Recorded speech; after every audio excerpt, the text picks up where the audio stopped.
Baptême et Sainte Seine. Alors c'est un cours qui va durer 6 heures, hein. Nous avons déjà fait 2 premières heures et en fait nous sommes en train de travailler sur un cours très pratique. Nous avons vu d'abord la doctrine de l'Église évangélique. Je vous rappelle que c'est important que vous ayez une doctrine au niveau de l'Église locale parce que les gens doivent savoir où est-ce qu'ils mettent les pieds quand ils sont dans une Église locale, connaître exactement la doctrine de leur Église et si jamais il y a des gens qui viennent et qui essayent de détourner un certain nombre de brebis, eh bien tout de suite on peut les contrecarrer en disant non, non, non, nous on n'enseigne pas ça et on sait que ça c'est la parole de Dieu, donc on refuse ce genre de doctrine qui viennent essayer de s'infiltrer. Donc on avait vu tout cet aspect de saine doctrine, doctrine de démon, la bonne doctrine, la doctrine calomniée, fausse doctrine, supporter la saine doctrine pour des gens qui ne l'accepteront plus dans les derniers temps, c'est ce que Paul nous dit. Et nous avons vu que ces passages-là étaient dans Timothée et Timothée nous rapporte cela parce qu'en fait Paul s'inquiétait entre guillemets, disons qu'il se sentait très concerné par le fait qu'il allait bientôt partir, c'est-à-dire mourir, et derrière lui il allait laisser une succession et un héritage, et il voulait être sûr que Timothée puisse comprendre l'importance d'une bonne doctrine. Alors nous avions vu un seul Dieu, l'inspiration des Écritures, la divinité de Jésus-Christ, le péché originel et la chute de l'homme. Nous avions vu la rédemption de l'homme, le salut de l'homme, Christ le seul berger, l'Église et sa mission. Ensuite nous avions vu les sacrements de l'Église, baptême d'eau et Sainte Seine. Nous avions vu le baptême du Saint-Esprit, la guérison divine, la deuxième venue de Christ, le jugement final et de nouveaux cieux et une nouvelle terre. Ensuite, leçon numéro 2, nous avions abordé la question des mariages. Comment célébrer un mariage? Qu'est-ce qu'il faut faire? Qu'est-ce que le pasteur doit faire? Comment il doit préparer les gens? Et je vous ai montré que préparer des futurs mariés, eh bien, c'est toute une procédure. Parce que le mariage étant la deuxième alliance la plus importante que l'on peut faire dans notre vie, il faut que ce soit quelque chose qui soit bien préparé de la part du pasteur qui va marier les personnes, de mettre les futurs époux en face de leurs responsabilités. Et nous avons remarqué que ça doit être une fête, c'est sûr, une fête dans le Seigneur, une fête aussi au niveau des familles. Un bon mariage, c'est ce que ça doit être, mais il faut le dire, parfois ce n'est pas le cas. Et il faut préparer les futurs époux, et le pasteur a un certain rôle de conseil. Maintenant, c'est sûr que le pasteur a un certain nombre d'exigences, il va engager son Église, la réputation de son Église, donc les choses doivent être faites d'une façon scripturaire, et la fondation, bien sûr, nous savons, c'est Christ, mais pas seulement. Alors je vous ai montré la dernière fois que, bon, c'est sûr que le pasteur ne doit pas s'ingérer dans la vie des chrétiens, mais au moins voir à peu près si c'est un acte réfléchi, parce que souvent, nous faisons des choses, nous prenons des décisions, et on n'y a pas bien réfléchi, ou on n'a pas eu peut-être des personnes qui nous ont dit, bah, écoutez, si vous voulez faire ça, voici les avantages, voici aussi les inconvénients, voici ce que vous aurez à faire, voici comment vous devrez vous comporter, etc., etc., etc.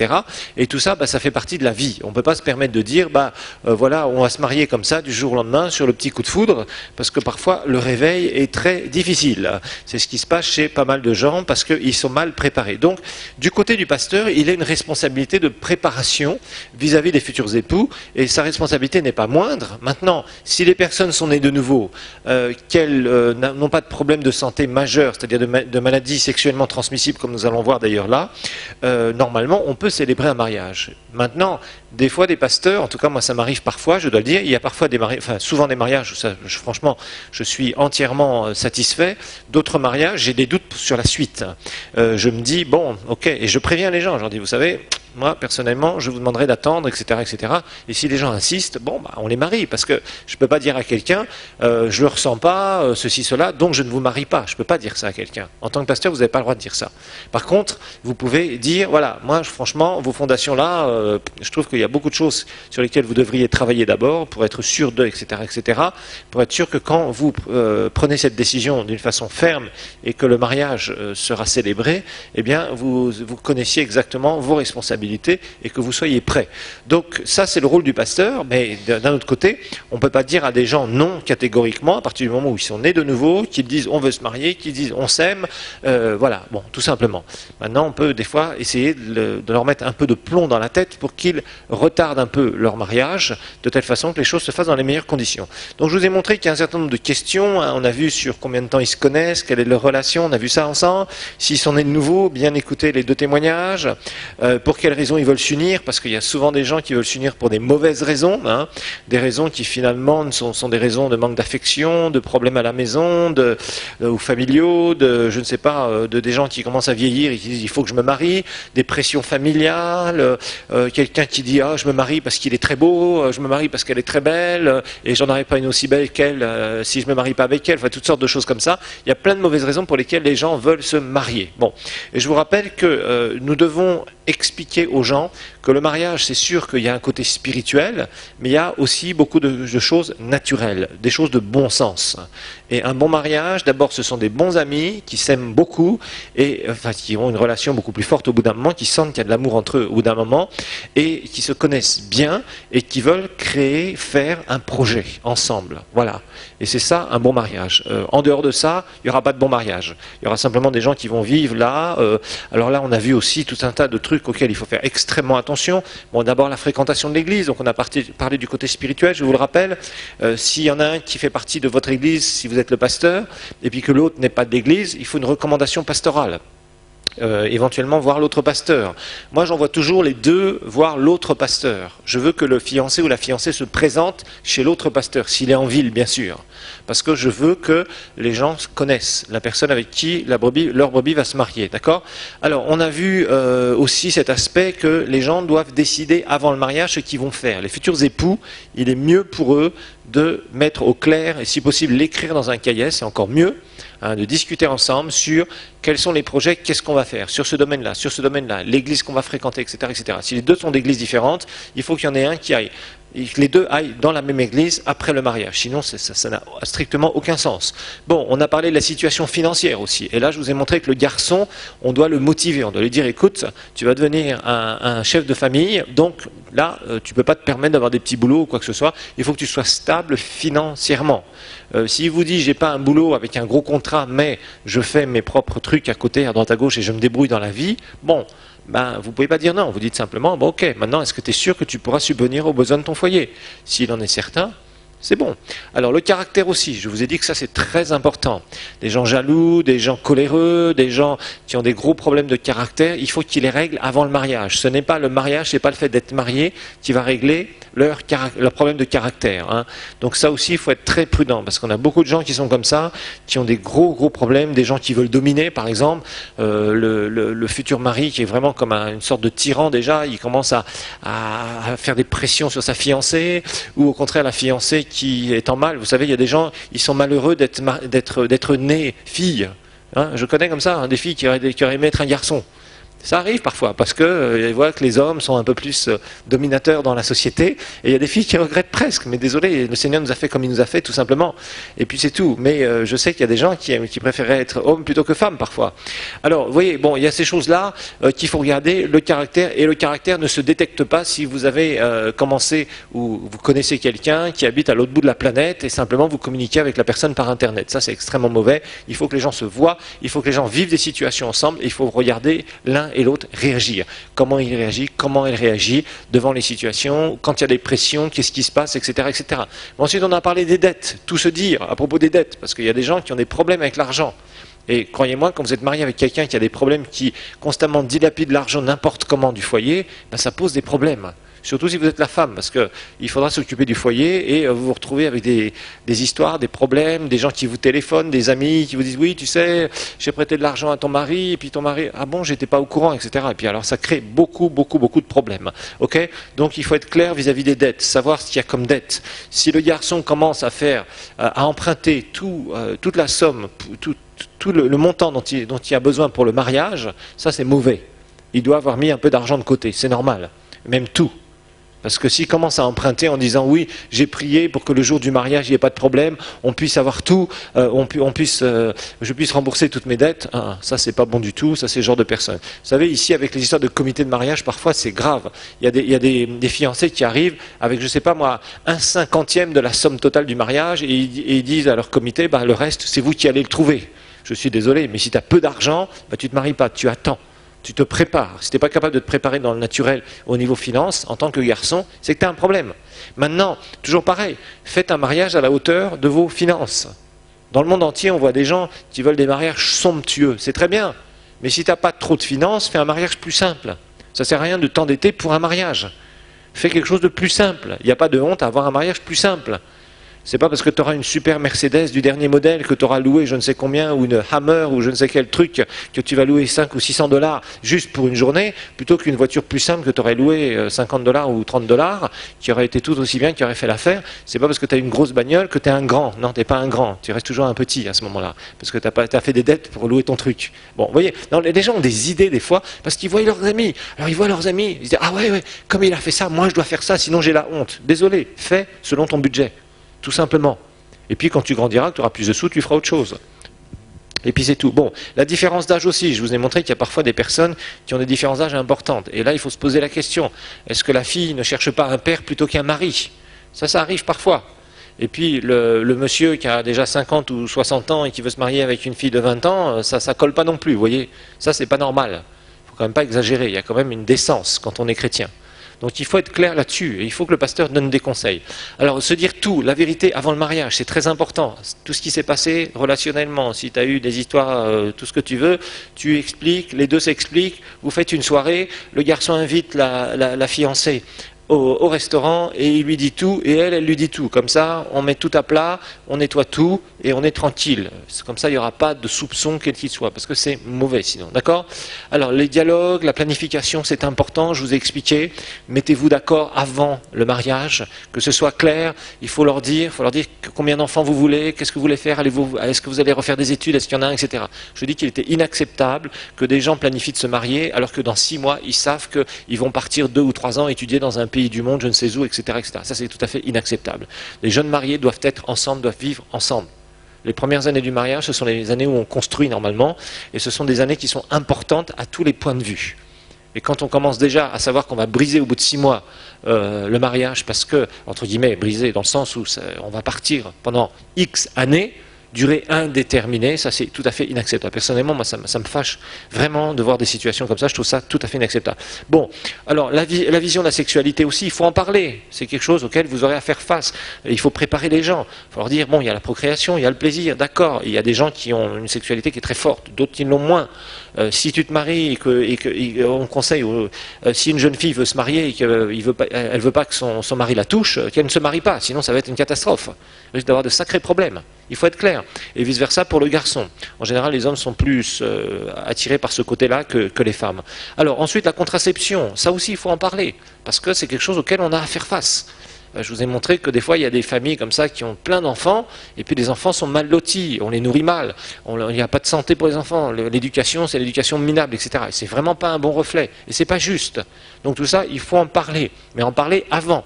Parce qu'une fois que vous êtes dans le bateau du mariage, c'est pas là où il faut se dire, moi je pensais que tu pensais que tu pensais que je pensais. Vous voyez, parce qu'il y a beaucoup de gens qui raisonnent comme ça.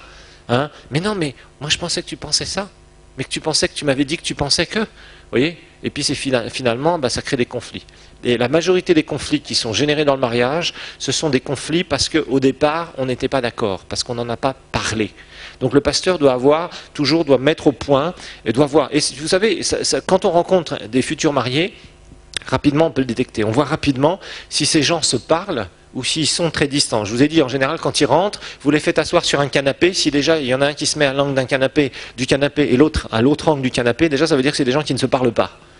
Ils ne sont pas proches déjà. S'ils ne sont pas proches assez physiquement, même pendant les fiançailles, ils ne seront pas proches, moralement non plus. Et ça, il faut que les gens dialoguent. Il faut que les gens fassent sortir ce qu'ils ont à l'intérieur. Au niveau du mariage, c'est comme ça. Tu ne peux pas dire, bon, on s'embarque dans le bateau parce que j'ai envie de me marier, puis on verra la suite. Si vous conseillez des gens comme ça, c'est une catastrophe. Vous allez les amener à la ruine. Pourquoi? Parce que le jour où il y aura des problèmes qui vont émerger, ça va tout de suite être conflictuel. Les gens ne savent pas où est-ce qu'ils se sont embarqués et ils pensaient. On a tous des idées. Hein. Quand on se marie, on a tous des fausses idées sur le mariage, qui sont complètement fausses. Parce que souvent, on n'est pas préparé par rapport à ça. Ok? Alors, je vous ai montré aussi, il y a des livres, il y a des DVD, il y a beaucoup de choses maintenant qui existent. Mais une chose qui est sûre, pas de précipitation. Quand on va faire un mariage précipité, c'est très mauvais. En général, c'est mauvais. Les mariages de gens aussi trop jeunes, quand les gens sont trop jeunes, ce n'est pas bon. Des gens se marient, ils ont 18 ans, 19 ans, c'est encore des gamins quelque part. Ça, c'est pas bon.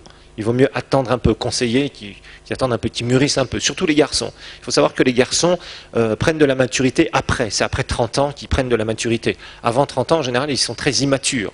Dans les 20 et quelques années, en général, ce sont encore des gamins. Alors que les filles, déjà à 20, 25 ans, bon, on sent qu'elles ont déjà des projets, des idées, etc., etc., etc.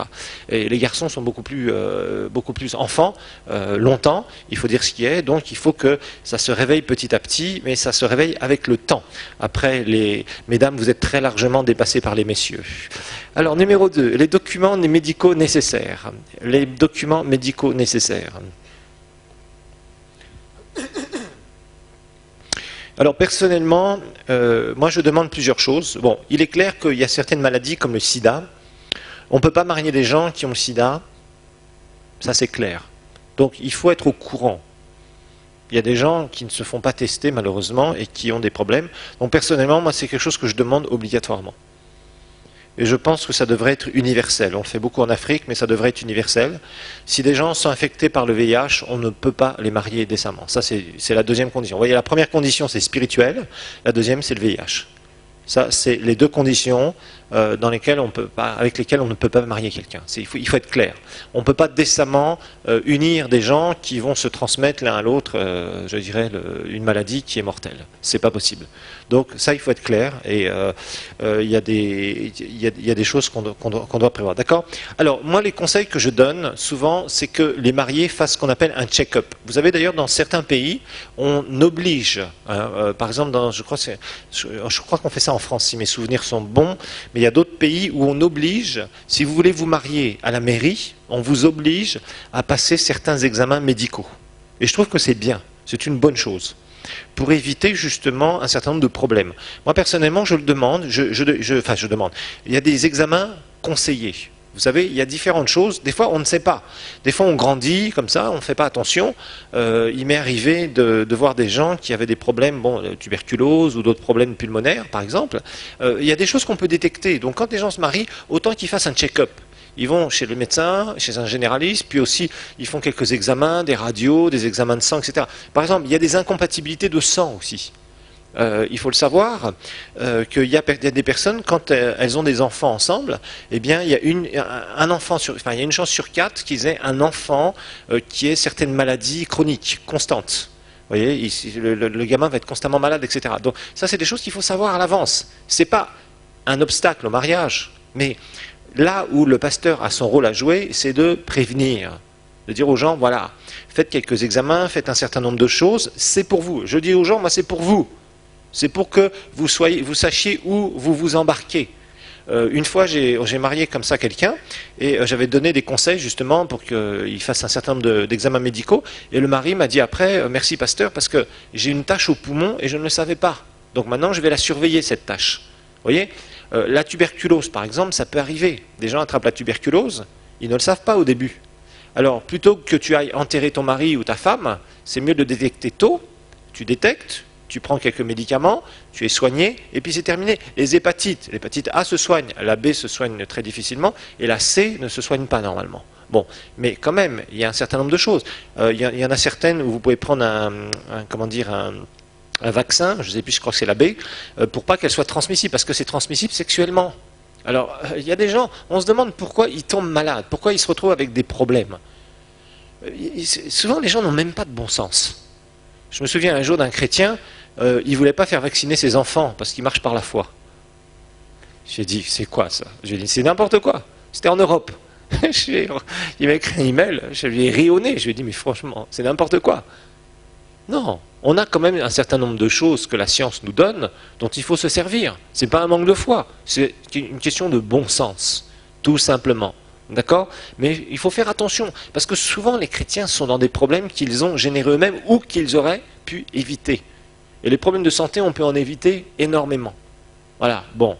Alors par exemple, dans un pays dans lequel on est, évidemment, ici, il n'y a pas de suivi pour les enfants médicalement parlant. Et ça, c'est un problème. Donc les enfants grandissent sans suivi médical. Bon, par exemple, si vous allez aux États-Unis, en Europe, tout ça, on est obligé de passer par des visites médicales. Pourquoi? Parce qu'on suit l'enfant. On regarde son poids, sa taille, son machin. Ça, c'est obligatoire. Il y a une médecine régulière. Quand vous êtes au travail, il y a une médecine du travail régulière aussi, par laquelle vous devez passer. Vous devez faire des examens régulièrement. Pourquoi? Parce que si vous avez une maladie qui est là et qui commence à se développer, on peut la détecter en général. Pas toute, mais une partie en tout cas. Donc il y a des choses comme ça qu'il faut mettre au point. On est théoriquement un pasteur, il doit comprendre qu'il est en train je dirais, de fonder une grande famille spirituelle, mais cette grande famille spirituelle, dans le naturel, doit être la mieux possible. Donc, si les gens se marient et qu'ils réussissent bien, c'est mieux. Ça sera un plus pour l'Église, d'une manière générale. Ça sera un plus pour le corps de Christ. Si on a des familles qui représentent vraiment, qui brillent, qui sont bien, qui se sont vraiment mariés dans le Seigneur, qui ont eu des bons conseils, qui sont en bonne santé, qui ont des beaux enfants, les enfants sont bien éduqués, à la fois dans le Seigneur, à la fois, etc., que les gens sont prospères à tous égards, qui sont bénis, etc., c'est tant mieux. L'Église brille. L'Église, c'est qui? C'est nous. Et une église qui est constituée de bonnes familles, ça serait une église très stable. Une église qui est constituée avec des familles où il y a plein de problèmes partout, ça ne va pas. C'est instable. Amen. Donc, le pasteur a quand même, comment dire, tout un rôle à tenir. Alors, quelques remarques maintenant. Quelques remarques qu'on va faire.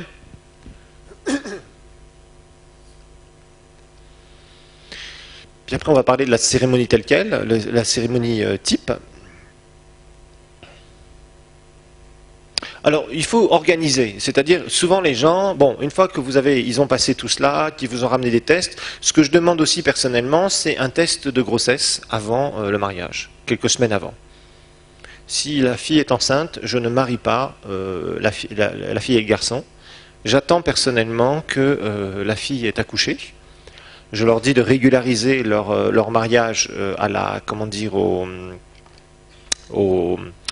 mairie, donc devant l'autorité, mais d'une manière générale,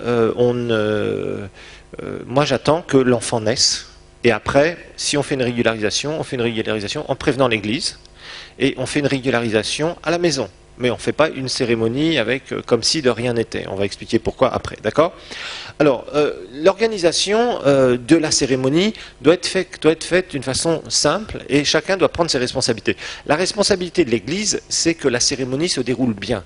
La responsabilité des mariés, c'est s'ils ont envie de décoration dans l'église, c'est eux qui viennent décorer l'église. Voyez. Donc ça, il faut les prévenir à l'avance. Il faut que aussi le marié sache prendre contact avec la personne qui est en charge, je dirais, de la logistique de la salle, du protocole, donc du responsable protocole ou responsable de l'équipe d'accueil, qu'elle se mette d'accord parce qu'il faut que ce soit organisé. Il ne faut pas que les mariés arrivent le jour à l'église et que dans l'église, il n'y ait rien d'organisé. Il faut que le groupe de louanges soit prêt, il faut que ce soit une cérémonie qui plaise. On est là pour servir et on veut servir du mieux possible et on veut que la cérémonie se passe de la meilleure des manières. C'est-à-dire que les gens soient servis, il faut les prévenir à l'heure où ils doivent venir, les mariés doivent venir d'une certaine façon, à une certaine heure, les invités doivent être là, on commence la cérémonie, c'est pas un truc élastique, il va falloir faire des choses qui soient bien cadrées. Parce que c'est insupportable de voir des cérémonies où on ne sait pas vraiment à quelle heure on commence et on ne sait jamais à quelle heure on termine. Il faut que les gens s'organisent. Parce que les sociétés où les gens sont mal organisés, on perd beaucoup de temps. Et quand vous servez le Seigneur, une cérémonie de mariage, vous ne pouvez pas. Moi, il m'est arrivé un jour de faire une cérémonie de mariage et les gens sont arrivés 1h45 plus tard que l'heure prévue. Et croyez-moi, les gens en avaient marre. Ils étaient sur l'estrade, sur le groupe de louanges, on avait ras-le-bol. Et les protocoles aussi. Ils disaient, mais qu'est-ce qu'on fait? On ne savait même pas s'il y avait 1h45 de retard. Imaginez-vous. Imaginez-vous. Alors maintenant, moi j'ai pris des décisions. Je dis aux mariés, vous arrivez à telle heure. Par exemple, si on dit officiellement on commence à 15h, c'est-à-dire les invités arrivent à 15h, je dis moi je veux commencer à 15h30. Donc vous devez être là à 15h30.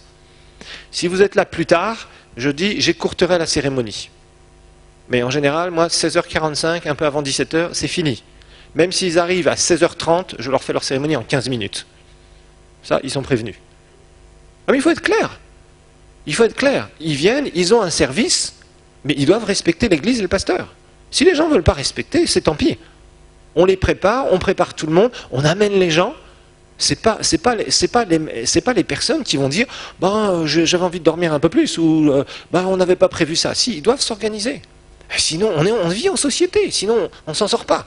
Si les gens font ce qu'ils veulent, ils arrivent à l'heure qu'ils veulent et ils sortent à l'heure qu'ils veulent, c'est pas gérable. C'est pas gérable. Parce qu'on est dans le ministère, on doit montrer une certaine excellence. Si on convoque des gens du groupe de louanges à 15 heures et que les gens arrivent à 16h30 ou plus tard, c'est inacceptable. Sinon, les gens font n'importe quoi. Et les gens ont une vie, les gens ne peuvent pas perdre toute une après-midi alors qu'ils viennent servir les futurs mariés. Donc il faut les mettre rapidement au parfum, il faut leur dire non, non, les choses sont sérieuses. Vous devez être là 15h30. Moi je dis aux mariés, vous devez être dans la voiture, sur le parking à 15h30. Moi je serai là à 15h30. Et les gens arrivent, les mariés arrivent, le groupe de louanges se met en place et on démarre. Mais dans tous les cas, entre 16h45 et 17h, moi je termine. S'ils arrivent en retard, j'écourte. Je ne veux pas faire une cérémonie qui soit, je dirais, par rapport au retard des gens. Ça, je n'accepte pas. Et ça, je préviens. Donc, en général, ça se passe bien, les gens sont là. Les mariés sont là, ils sont toujours là à l'heure, tac, tac, tac, et ça se passe bien. Vous savez, quand vous organisez les gens viennent et font ce que vous leur dites de faire. Le tout, c'est de les prévenir. Maintenant, si vous dites, venez à 15h élastique, ben oui, c'est sûr qu'ils vont se pointer à 16h. Mais le problème, c'est que vous avez des gens qui vont servir. Des gens qui sont là, des gens qui ont préparé la salle, des gens qui ont allumé l'électricité, des gens le groupe de louanges qui est là, des gens qui sont là pour le protocole. Et ces gens-là, ils n'ont pas de temps à perdre. Et même s'ils avaient du temps à perdre, ça ne serait pas un bon exemple. Si vous voulez créer une église où les gens s'organisent et sont productifs, il faut leur montrer aussi que vous les respectez. Et le pasteur doit être clair avec les futurs mariés et à dire aux gens, leur dire voilà, vous faites vos invitations par exemple à 15h et à 15h30, on démarre. Et on démarre. Voilà. En général, ils respectent. Maintenant, s'ils ne respectent pas, vous adaptez votre cérémonie. En tout cas, moi, c'est toujours ce que je fais. Mais je refuse de faire des cérémonies à la mesure du temps d'arrivée des gens. Les gens doivent respecter. Bon, alors, une cérémonie typique. Alors, supposez que vous démarrez vraiment la cérémonie à 15h. Alors, si en général on fait 15h30, mais bon, disons pour 15h, parce que j'ai remis ça dans mon syllabus, bon, c'est pas grave. On dit, vous voulez que le mariage commence réellement à 15h. Alors à ce moment-là, vous convoquez les gens à 14h30. Laissez toujours 30 minutes pour que les gens arrivent tranquillement, ils discutent, etc. Ils sont tranquilles, ils s'assoient, etc. Moi, je laisse toujours 30 minutes de battement, c'est ma façon de faire et ça marche relativement bien. Donc, par exemple, vous avez écrit sur vos cartes d'invitation mariage, vous avez envoyé ça, vous avez donné cela, ok, 14h30. À 15h, vous dites au couple, vous arrivez, paf, ils arrivent. Ensuite, donc, arrivée du couple nuptial. Les gens sont déjà là, dans la salle. Ils attendent, il faut que les gens arrivent avant le couple. Il ne faut pas que le couple soit là en premier. Il faut que le couple arrive une fois que les gens sont là. C'est pour ça qu'il faut les convoquer avant. Okay. Ensuite, par exemple, on donne un mot d'accueil. Là, on a 30 minutes pour donner un mot d'accueil. Et puis, on fait un temps de louange. Temps de louange. Alors, c'est bon parce que dans le mot d'accueil, vous savez que vous allez accueillir des gens de la famille, des amis. Et souvent, il y a beaucoup d'inconvertis qui viennent dans les mariages. Ça, c'est très intéressant. C'est toujours intéressant, c'est une opportunité. Chaque cérémonie doit être une opportunité d'évangélisation. Mais d'une bonne façon. Mais il faut l'utiliser, il ne faut pas hésiter. Vous avez des gens qui ne mettraient pas les pieds dans votre église, qui vont venir ce jour-là parce que c'est quelqu'un de la famille qui se marie ou un ami qui se marie. Donc on en profite. Vous voyez? Donc il faut faire les choses. Donc, faites un temps de louange, mais il ne faut pas que ce soit un temps de louange d'église pure. Vous voyez? Faites un temps de louange, des chants simples, ok, voyez, bon. Quelques chants, 2, 3, 4 chants, disons 4 chants en général, c'est à peu près ce qu'on fait, d'accord? Après, un message, donc une prédication. Alors une prédication qui ne doit pas durer 3 heures, 30 minutes maximum. Donc on a fait à peu près 30 minutes pour mots d'accueil, prière et louange, 30 minutes de prédication. Là vous faites un message. Et dans le message, il y a différents points qu'il faut mettre. Bien sûr, le premier point, c'est la raison d'être. On se réunit parce que on se réjouit, on va marier le frère et la sœur un tel. Boum. Alors des fois même, le mot frère et sœur un tel, vous ne le mettez même pas, parce que vous avez affaire à des inconvertis qui sont là aussi. Donc des fois, il faut utiliser un langage que les inconvertis vont comprendre. Pas un langage de personnes sauvées qui veulent avoir le patois de Canaan, d'accord ? Parce que vous allez les amener quelque part. Alors après, bien sûr, vous parlez de l'institution du mariage. Le mariage, c'est une alliance. Alors vous prenez les textes de Genèse, vous avez tout ça dans votre syllabus, votre support de cours. Donc, le mariage. Pourquoi ? Le mariage, c'est une alliance. Ok. Mais le mariage, troisième point, c'est une fondation. La fondation, c'est qui ? Jésus. Ah, et là, vous en profitez pour dire que vous ne mariez pas en tant que pasteur des personnes qui n'ont pas fait une expérience personnelle avec Jésus. Vous ne parlez pas de gens sauvés. Sauver, c'est un peu trop compliqué. Là, c'est là où vous passez le message de l'Évangile. Vous dites, voilà, dans cette église, c'est une église évangélique et nous ne marions que des personnes qui ont fait une expérience personnelle avec Dieu.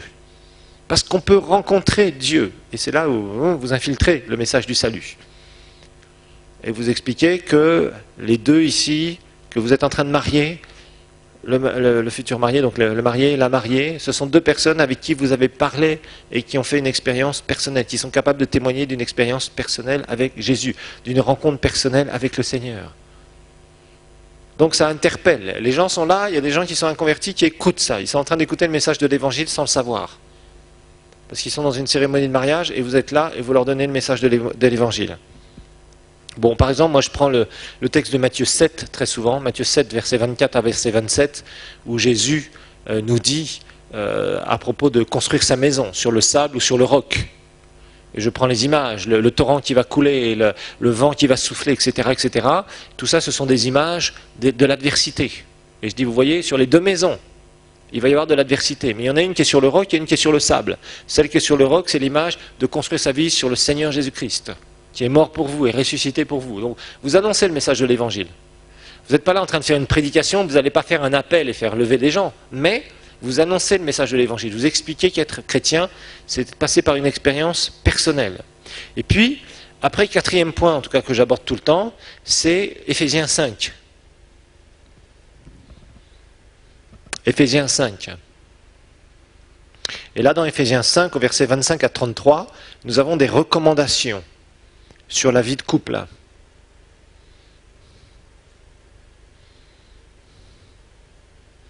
Recommandations sur la vie de couple. C'est là où nous avons. C'est-à-dire, j'explique souvent que maintenant, aujourd'hui, il va y avoir une nouvelle entité qui va être créée. Cette entité, c'est un couple. Et dans cette entité, il y a un ordre. L'ordre de Dieu. Aujourd'hui, le jeune homme ici que vous voyez, eh bien, c'est quelqu'un qui va devenir un leader, le leader de sa maison. La Bible nous dit qu'il est la tête. Et là, vous expliquez certaines choses.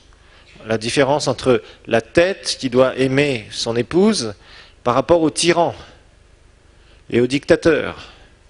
Donc, vous commencez à mettre les responsabilités sur le garçon. Vous savez, dans le mariage, il faut mettre beaucoup de poids, il faut mettre beaucoup de pression sur le garçon.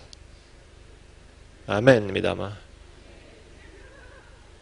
Il faut mettre oui, parce que c'est lui qui a des responsabilités, c'est lui le leader, supposé. D'accord? Donc vous mettez des pressions en disant, voilà, lui, il doit savoir faire les choses. Il va prendre des décisions. Mais il n'a jamais été marié avant, donc il ne sait pas encore comment faire. Ça ne s'improvise pas, il va l'apprendre. Et c'est là où vous expliquez que la femme est son aide, normalement. Elle doit le soutenir dans ses décisions. Mais qu'il prendra des bonnes décisions avec lesquelles madame sera d'accord, et des fois, il prendra des mauvaises décisions. Et madame sera aussi d'accord, et les deux auront été d'accord pour une mauvaise décision. Il y aura des conséquences. Mais des fois, il y a le mari qui va prendre une décision, et sa femme, qui devrait être sa meilleure conseillère, lui dira, tu sais, moi, je ne suis pas dans le coup, je ne suis pas du tout d'accord avec ça. Mais le mari va prendre la décision, et il va se planter, boum. Et j'explique souvent, l'erreur qu'une femme ne doit jamais faire, c'est se moquer de son mari qui a pris une mauvaise décision et qui s'est tombé par terre. Si elle fait ça, elle a cassé quelque chose dans la relation qui sera difficilement récupérable. Vous voyez, donc il y a des choses que vous expliquez ici. Donc en fait, il y a un couple. Donc dans cette entité, il y a un ordre divin. Mais cet ordre divin, l'homme doit prendre ses responsabilités. Parce que souvent les gens veulent des positions sans accepter de prendre les responsabilités. Donc devant tout le monde, vous exhortez comme ça, vous voyez. Et les gens, ça les stimule et souvent c'est bon, c'est une bonne chose, d'accord? Donc voilà, donc le sermon c'est un peu ça en gros. Maintenant, il y a toutes sortes de choses que vous pouvez rajouter à côté.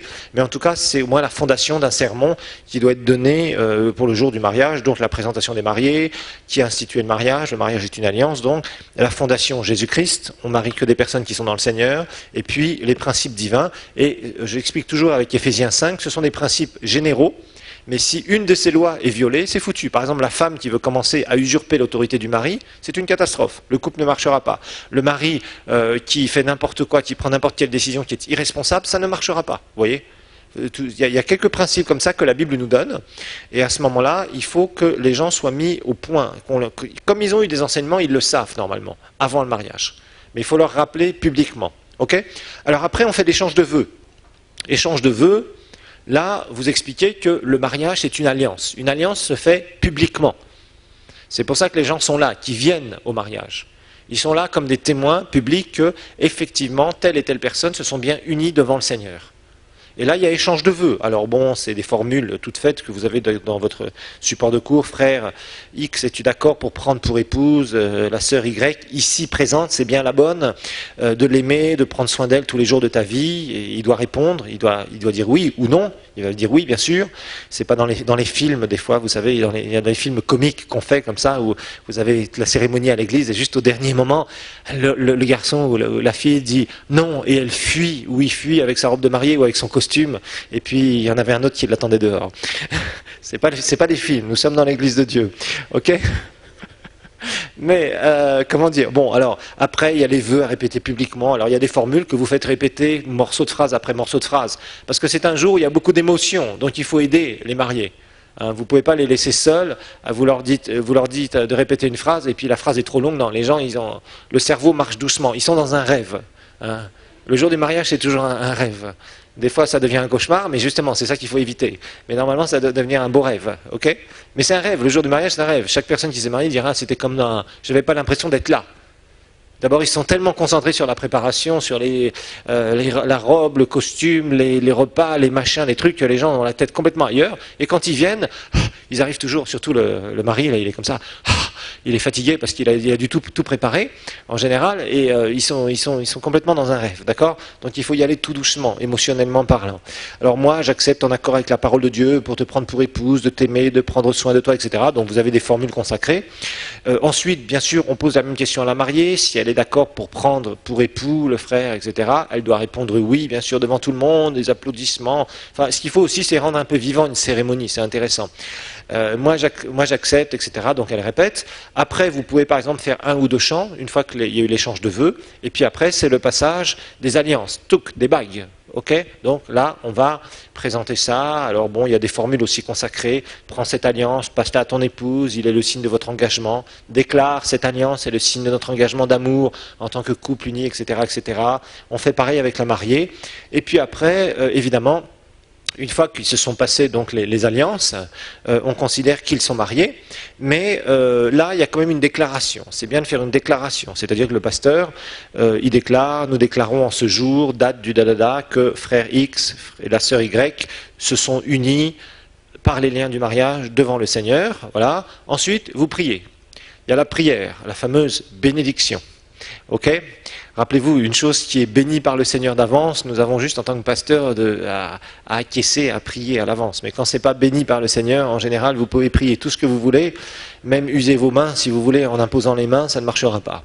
D'accord? Donc, vous priez pour le couple, et là, si jamais il y a un pasteur, c'est-à-dire si, par exemple, le marié ou la mariée est d'une autre église, eh bien, ce qu'il va falloir faire, c'est évidemment appeler l'autre pasteur ou le représentant de l'autre église. Ça, c'est bien. Comme ça, on est à 2, hein, et on prie pour les personnes, et ça fait toujours plaisir à un pasteur qui est là, qui est juste venu pour assister à la cérémonie. Ça arrive parfois, ou s'il a envoyé un représentant, d'être là sur l'estrade en train de prier pour le couple. Applaudissements, départ des mariés. Bon, moi par exemple, pour le départ des mariés, je demande à ce que tout le monde se lève et qu'on prenne les mariés, on les protocole, ils sortent en premier, et après le reste des personnes sont là, d'accord? Donc sont là et sortent de la salle. Bon, voilà, donc ça c'est un peu la cérémonie. Donc je vous ai fait à peu près le timing d'une cérémonie, hein, donc dans le syllabus. Alors maintenant quelques remarques pour finir à propos de problèmes qu'on peut rencontrer. Parce qu'il y a malheureusement des problèmes qu'on peut rencontrer quand on marie des gens. Et le problème, bien sûr, qu'on rencontre souvent, c'est le péché. Voilà. Enfin, souvent. Disons que ça arrive. C'est pas forcément souvent, mais ça arrive. Alors, il y a différentes choses qui peuvent se produire. Évidemment, ils ont couché ensemble avant d'être mariés, et ils étaient chrétiens tous les deux. Et là, c'est un problème. Ils sont tombés dans le péché. Bon.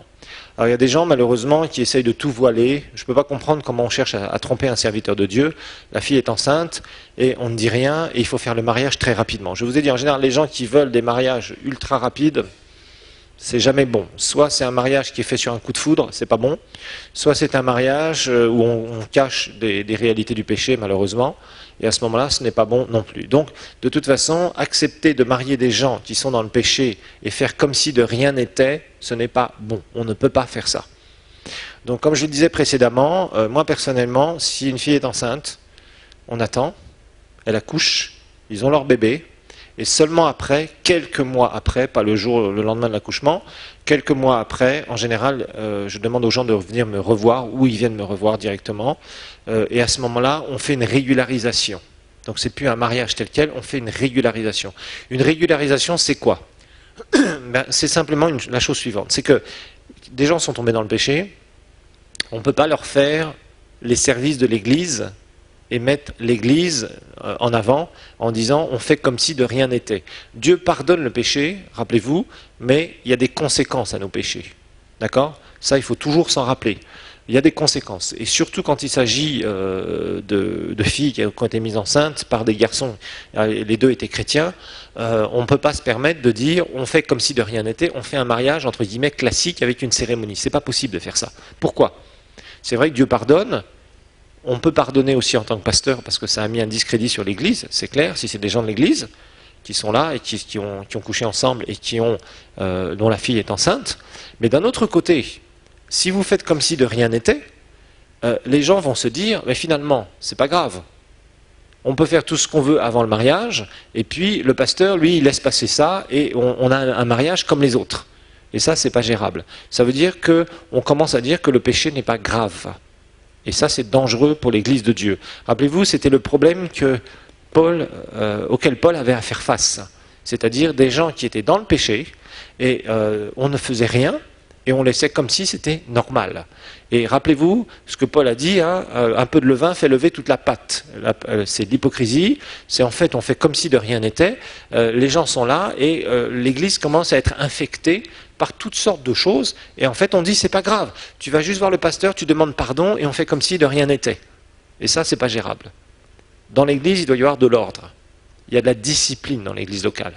On doit exercer la discipline. Et une des disciplines qu'on fait, c'est qu'on pardonne, ça c'est clair, les gens peuvent demander pardon, mais après on régularise le mariage. Alors régulariser le mariage, on va, par exemple, le pasteur va dans la maison des gens donc, qui sont tombés dans le péché. Entre-temps, ils ont régularisé leur situation devant la mairie.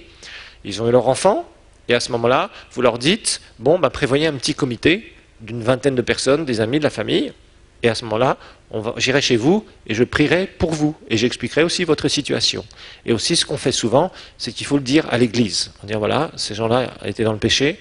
On a régularisé leur union, etc., etc. Ils ont demandé pardon. Les deuils. On va découvrir un petit peu comment faire quand il y a un deuil. Parce qu'un deuil, ça arrive. Et bon, il y a des gens qui meurent dans les églises, ils sont là, ils sont dans votre église, et ils décèdent. Et parfois, il y a des décès qui sont bons, plus ou moins prévus. Par exemple, quelqu'un qui est âgé, bon, vous dites, il va décéder, et la personne a 70 ans ou plus, bon, vous dites, c'est la vieillesse. Bon, il y a d'autres personnes, ça peut être beaucoup plus soudain. Bon, il y a des gens, par exemple, ils tombent malades, et puis au bout de 3 mois, 6 mois, ils meurent. Mais là, c'est déjà un peu plus préparé. Parce que si pendant 3 mois ou 6 mois, les gens étaient à l'hôpital, bon, vous dites que si la personne décède, bon, la famille est relativement prête, les proches sont prêts, et vous avez été voir la personne à l'hôpital plusieurs fois, etc. Vous avez vu que son état empirait, la personne soit n'a pas la foi, soit il y a des problèmes qu'on ne sait pas, etc., etc. Bon, mais parfois, il y a des deuils qui sont soudains, il y a des morts subites. Quelqu'un est en bonne santé, vous l'avez vu la veille, et d'un seul coup, paf, la personne décède, accident de voiture. Et là, c'est beaucoup plus marquant. Donc ça va choquer, c'est normal, on ne s'y attendait pas. Si c'était une longue maladie, bon, des fois on se dit, apparemment ça va de pire en pire, bon, et on se doute que tôt ou tard la personne va mourir. Si c'était quelqu'un de très âgé, bon, c'est pas une grande affliction. Mais il y a parfois des deuils qui sont très subits. Moi, je me souviens d'un frère qui nous aidait d'ailleurs pour le ministère, et il a perdu son enfant qui était très jeune, très très jeune, je crois qu'il avait 2 ans. Et subitement, comme ça, paf, l'enfant est mort. Bon, ça fiche un sacré coup, vous voyez. Bon, mais c'est la vie d'une église, la vie d'une église. Alors, il y a quand même un équilibre entre les deux.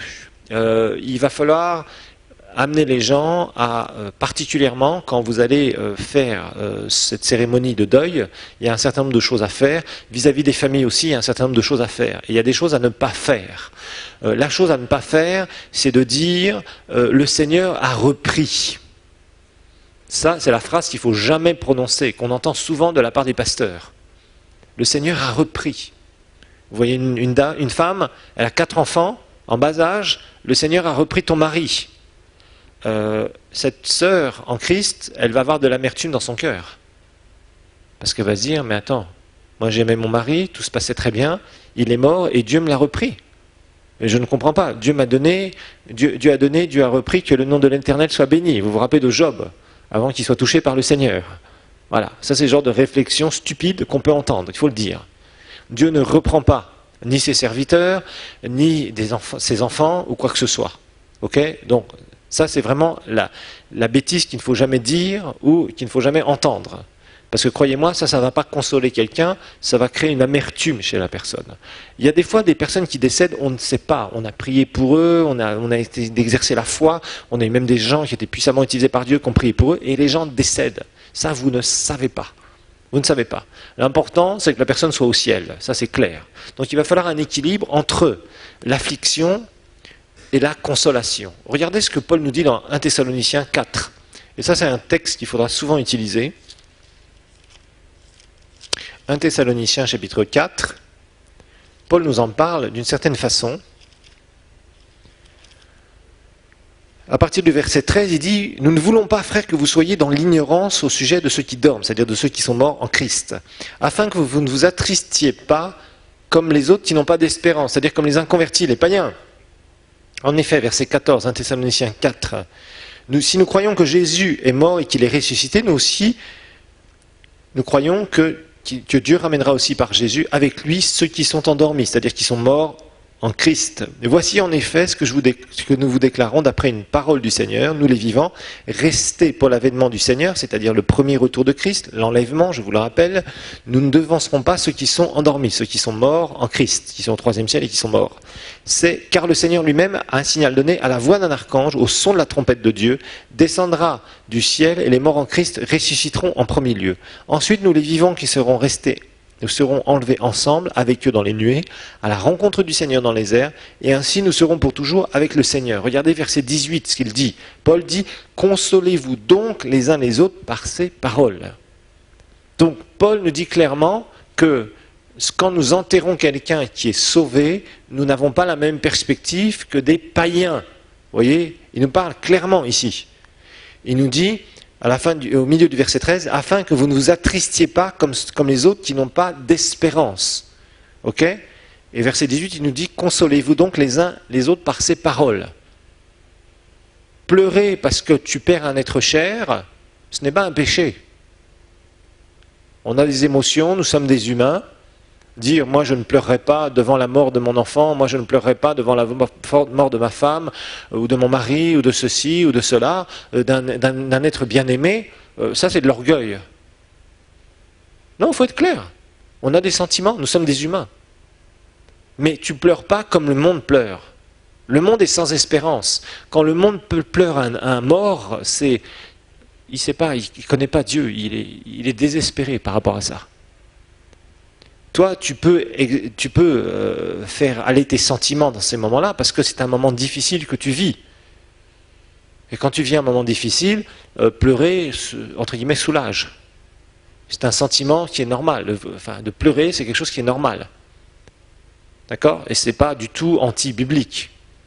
C'est normal que ça te fasse mal de voir que la personne est partie et que tu ne la reverras plus sur cette terre. C'est normal. Ça fait partie d'un certain nombre de choses que l'homme doit vivre à conséquence du péché, nous le savons. Mais bien sûr, nous avons, cette espérance en Christ. C'est-à-dire que nous allons revoir les personnes. Nous le savons. Si la personne est sauvée, tu sais que de toute façon, le jour où tu vas mourir, tu vas au ciel aussi et tu vas la revoir. Donc ça, c'est une consolation. La consolation, c'est la résurrection d'entre les morts. La consolation, c'est tout ce que nous allons vivre ensemble après la mort physique. Que la mort physique est un passage. Donc il y a l'équilibre entre les deux Et toute la cérémonie de deuil, tout le deuil doit être cadré autour de cet équilibre quand on est chrétien. Et là encore, le pasteur doit avoir un rôle à jouer. L'équilibre entre dire « ça nous fait mal parce que c'était quelqu'un qu'on connaissait et qu'on ne verra plus cette personne », et ça, c'est normal que nous soyons tristes. Mais Paul nous dit « ne vous affligez pas comme ». Il ne dit pas « ne vous affligez pas du tout ». On ait des douleurs quand on perd quelqu'un, c'est normal. Il y a une perte d'un être cher, c'est normal. Mais que ce ne soit pas une douleur excessive, comme le monde. Parce que nous avons une espérance en Christ. Donc il va falloir faire ressortir tout cela. Il est clair que les Thessaloniciens, eux apparemment ne comprenaient pas tout à fait ça. Je vous rappelle que Thessalonique, c'était une église très immature. Paul était resté 3 semaines là-bas. Il avait donné quelques enseignements. Donc c'était une église extrêmement, extrêmement immature. Donc il y avait besoin d'enseignements de fondation, de base. Et c'est pour ça que Paul va en parler. Alors regardons 2 Corinthiens aussi, chapitre 2. 2 Corinthiens 2, versets 4 à 7.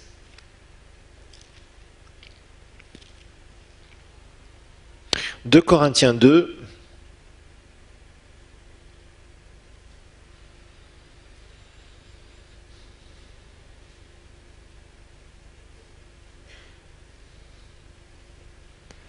versets 4 à 7.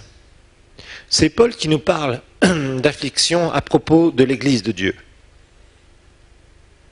Parce que lui, Paul, ça lui faisait mal que les Corinthiens remettent en question son ministère. Vraiment, ça lui avait fait énormément de mal. Il s'était senti insulté, et c'est vrai, il l'avait insulté. Il lui avait vraiment, vraiment fait beaucoup de mal. Verset 4, il dit « C'est dans une grande affliction, le cœur serré et avec beaucoup de larmes que je vous ai écrit, non pour vous attrister, mais pour que vous connaissiez l'amour extrême que j'ai pour vous. Si quelqu'un était une cause de tristesse, ce n'est pas moi qui l'a attristé, c'est vous tous, du moins en partie pour ne rien exagérer. Il suffit pour cet homme du blâme qui lui a été infligé par le plus grand nombre, en sorte que vous deviez bien plutôt lui pardonner et le consoler, de peur qu'il ne soit accablé par une tristesse excessive. » Alors ici, la Bible nous parle des tristesses excessives. Nous parle de gens qui ont fait de mauvaises choses ici, bien sûr, mais l'idée, c'est que des fois, il y a des moments où on peut être dans une tristesse qui peut nous faire même rétrograder. Vous savez qu'il y a des gens, parce qu'ils ont perdu un être cher, ils en veulent à Dieu quelque part. Ils ont toujours ce « pourquoi, Seigneur ?» Et ils disent « pourquoi tu as fait ça ?» Ils accusent Dieu. Parce qu'on leur a dit que le Seigneur a repris. Et quand on te dit « le Seigneur a repris », ça veut dire que le Seigneur est l'auteur de la mort de ton être cher. Et il y a des gens qui, parce qu'ils ont une tristesse excessive, ils ne comprennent pas la dimension de l'éternité, ils laissent leurs sentiments prendre le dessus de leur foi. Et certains rétrogradent, ne veulent plus entendre parler du Seigneur en disant « mais moi si Dieu c'est ça, si c'est Dieu qui m'a affligé », parce qu'ils l'ont entendu de la bouche de serviteurs de Dieu, imaginez-vous. Ils disent « non, le serviteur de Dieu a dit ça, donc ça veut dire que Dieu m'a repris ». Et là, ça donne un terrain pour que le diable puisse travailler. Alors, d'abord, un pasteur, il n'enterre que les personnes qui sont de son église. Ça, c'est clair. Vous n'allez pas enterrer des gens à droite, à gauche. Un pasteur, c'est pas quelqu'un qui est un enterreur, entre guillemets. Vous voyez ce que je veux dire? C'est quelqu'un qui s'occupe de ses brebis. Donc quand une de ces brebis décède, pas la maman ou le papa ou le frère ou l'oncle ou le cousin ou la cousine qui ne va pas à l'église, on enterre seulement des gens qui sont de notre église, dont on s'occupe et qui décèdent. À ce moment-là, on s'en occupe et il va falloir qu'il y ait une assistance. D'accord? Alors, il faut les préparatifs d'abord. Les préparatifs.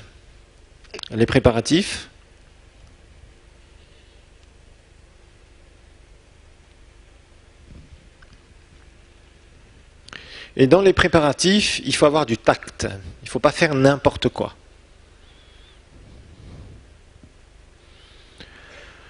Parce que là, vous avez devant vous une famille qui est secouée par la mort d'un bien-aimé ou d'une bien-aimée.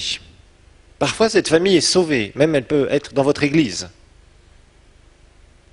Alors bien sûr, elle pose toujours des pourquoi, ça c'est clair. Sauf si c'est un cas de décès à un âge avancé, ça va. Mais si c'est le décès d'un enfant, d'un adolescent, si c'est le décès de quelqu'un qui est mort subitement et vous avez prié pour la personne et la personne est morte, je vais vous dire une chose, les plus grands ministères de guérison vous diront toujours « j'ai prié pour X personnes et à chaque fois que je priais pour les personnes, elles sont mortes ».